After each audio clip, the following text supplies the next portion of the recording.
Hi, welcome. I don't know what to say. Yeah, today is a special day. Today is the 16th of December, and the 16th of December is a special day in the United States. What it is it's the Bill of Rights Day. It's the day that our founding fathers signed the document to agree to the rights of the citizens of the United States. So it's called the Bill of Rights. These amendments came into effect on December 15th, 1791, when ratified by 3/4 of the states. So, I guess I'll read the introduction and then maybe I'll read the different things that they have here. Okay, so did I introduce myself? I'm Susan Maude Buchser-Lochocki, a presidential candidate in the 2024 election cycle here in the United States. Welcome to my celebration of the Bill of Rights. Introduction. The Bill of Rights is a collective name for the first 10 amendments to the United States Constitution. While the Constitution provides guidance and regulation to matters relating to government and legislation, it does not address certain more personal matters. I will say there is a little bit in there also in the main body of the Constitution that also talks about rights of citizens. But the Bill of Rights spells it out even clearer. And then also the additional amendments later, those also have helped to spell out what our rights are as citizens. So the Bill of Rights takes up the question left behind by the Constitution and acknowledges, in some detail, rights and freedoms that every American citizen enjoys. In the 1780s, the proposed Constitution was a subject of dramatic debate. Many prominent Americans found it sorely needed. Others felt it took the nation too far in the wrong direction. The Federalists held that the Constitution was needed to strengthen the federal government, arguing hotly that the Anti-Federalists, who felt that a strong federal government was not a good idea and would in fact be a threat to the American citizenry, which had been fought so hard for freedom from England. The Anti-Federalist position was that the original Articles of Confederation, as defined and signed in 1781, were sufficient, a notion the Federalists dismissed on the basis of their failure to serve the country effectively during the Revolutionary War. Under the pseudonym three American statesmen, Alexander Hamilton, James Madison, and John Jay, published letters in the New York City newspaper explaining precisely why the Constitution should be ratified and what it should offer the American citizens. The letters were published in the book form in 1788 under the title The Federalist. Responses written anonymously by noted figures include Patrick Henry, Robert Yates, and published under a number of pseudonyms, were also printed in New York City newspapers. These became known as the Anti-Federalist Papers and were collected into a book form as the Anti-Federalist Papers. The United States Constitution was ratified in March of 1789. That's the one we use today. And in June of that year, James Madison presented to his peers in Congress his suggested Bill of Rights, a document created to lend support to and elaborate upon the Constitution. He took inspiration from many sources, including the English Magna Carta from 1215 and Bill of Rights from 1689, the Virginia Declaration of Rights in 1776, and writings from European Age of Enlightenment, notably the works of John Locke.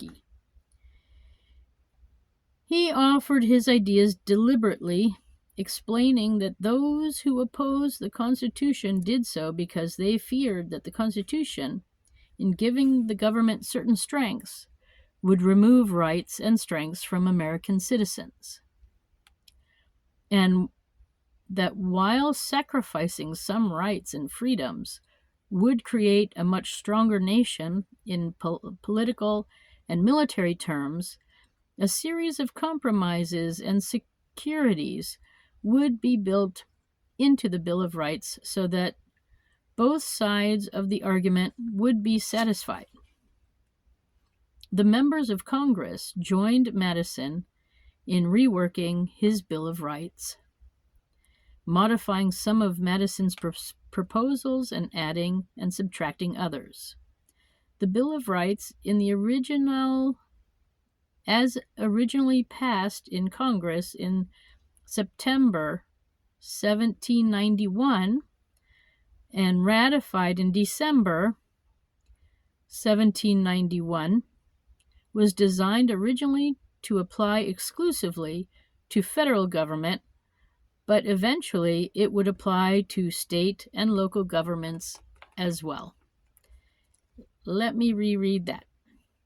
The Bill of Rights, as originally passed by Congress in September 1791 and ratified in December 1791, was designed originally to apply exclusively to federal government, but eventually it would apply to state and local government as well. So, the Preamble to the Bill of Rights. Congress of the United States. Begun and held at the City of New York on Wednesday, the 4th of March, 1789. The conventions of a number of states having at the time of their adopting the Constitution expressed a desire, in order to prevent misconstruction or abuse of powers, that further declaratory and restrictive clauses should be added, and as extending the grounds of public confidence in the government will best ensure the benefit ends of its institutions. Resolved by the Senate and the House of Representatives of the United States of America in Congress as assembled, 2/3 of both House concurring that the following articles be proposed to the legislatures of several states as amendments to the Constitution of the United States. All or any of which articles, when ratified by 3/4 of the said legislature, to be valid to all intents and purposes as part of the said Constitution.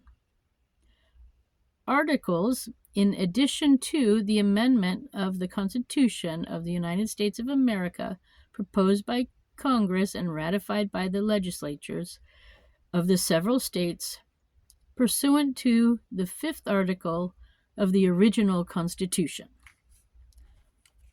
So I know it's kind of dry reading, so here, I'll show you the book.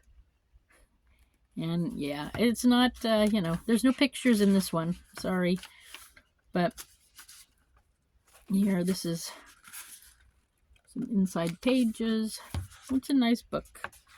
I guess maybe I should read the copyright. The Bill of Rights. With writings that form the foundation. I might go over those at a later date. Applewood Books by Carlisle, Massachusetts. The National Archives and Record Administration of Washington, D.C. holds a public trust the original Bill of Rights and Declaration of Independence and the Constitution, as well as millions of permanently valuable records for the federal government. So there's no, I guess it's copyright free. So,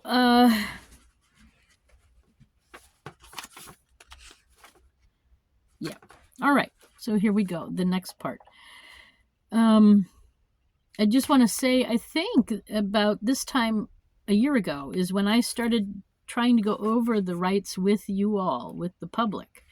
And I didn't get very far because the very first article of the Bill of Rights, the very first amendment, has like 5 rights in it. It's a big one. And so it took a long time to get through that. And then I got to the Second Amendment, and then I was trying to move forward, but I keep getting to the 14th Amendment, which is the one that I'm using to try to stop the use of registering to vote. So, but this is only the first 10 amendments. So let me continue, and then I'll probably continue to go through the Bill of Rights and other rights that we have as citizens, so that we as citizens know what our rights are. Anyways, so the convention of a number of states having, at the time of adopting expressed a desire to order to prevent misconstruction or abuse of its powers, that further declaratory and restrictive clauses should be added as wait, I think I already read that. No, I did not. Clauses should be added and as extending the ground of public confidence in the government will best ensure the benefits ends of its institution. Resolved by the Senate and the House of Representatives of the United States of America in Congress assembled 2/3 of both houses concurring that the following articles be proposed to the legislatures of several states as amendments to the Constitution of the United States, all or any of the articles when ratified by 3/4 of the said legislatures to be valid to all intents and purposes as part of the Constitution, namely Amendment 1. Congress shall make no law respecting an establishment of religion or prohibiting the free exercise thereof, or abridging the freedom of speech, or the press, or the right of the people peaceably to assemble and to petition the government for redresses of grievances. Amendment 2. A well-regulated militia, being necessary to the security of a free state, the right of the people to keep and bear arms shall not be infringed. Amendment 3. No soldier shall, in time of peace, be quartered in any house, without the consent of the owner, nor in time of war, but in a manner to be prescribed by law. Amendment 4. The right of the people to be secure in their persons, houses, papers, and effects against unreasonable searches and seizures shall not be violated, and no warrants shall issue but upon probable cause, supported by oath or affirmation, and particularly describing the place to be searched, and the persons or things to be seized. Amendment 5. No person shall be held to answer for a capital or otherwise infamous crime unless on a presentment or indictment of a grand jury, except in cases arising in the land or naval forces or in the militia, when in actual service in time of war or public danger. Nor shall any person be subject for the same offense to be twice put in jeopardy of life or limb, nor shall be compelled in a criminal case to be a witness against himself, nor be deprived of life, liberty, or property